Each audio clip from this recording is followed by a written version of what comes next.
Hey everybody, it's Julianne from Cary Quilting Company in Cary, North Carolina. Today is Thursday, October 26th, and I have a beautiful selection of blenders to share with you today. I do want to let you know that we are gearing down to the very end of the All Carolina Shop Hop. The last day of the Shop Hop will be next Tuesday, the 31st, which is also Halloween. So if you haven't yet hopped to all the places you would like to go, we would love to see you here at Cary Quilting. Now let's jump into today's fabric. This is a terrific blender. I'm so excited about it. It's called Radiance. Add incredible depth and dimension to your next project with Radiance.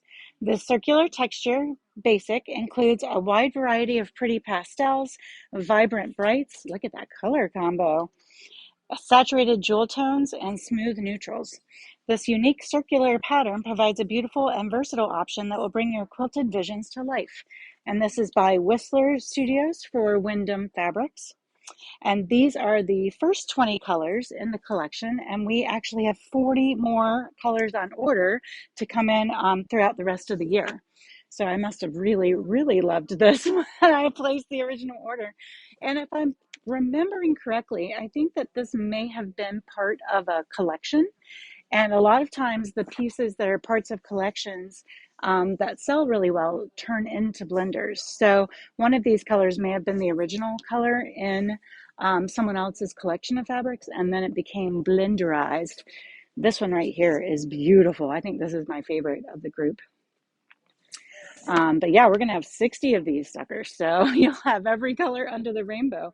And one thing I really like personally about circular designs or designs without linearity is that if you're cutting a little bit off the grain or if you're fussy cutting, it doesn't matter if everything lines up because circles always line up. There is no lining up if you're a circle. So I do like that versatility in piecing or even in cutting strips. You're never going to know if you're exactly on or not, which sometimes is nice to have a little bit of a forgiving fabric. Oh, that's lovely. That would be a lovely background. And then we have a couple more. And while I'm showing you these, I just want to tell you that I hope you have a great afternoon and find some time for yourself. Find some time to do something kind for yourself or for somebody else. And I'll see you back here from the shop tomorrow. Bye.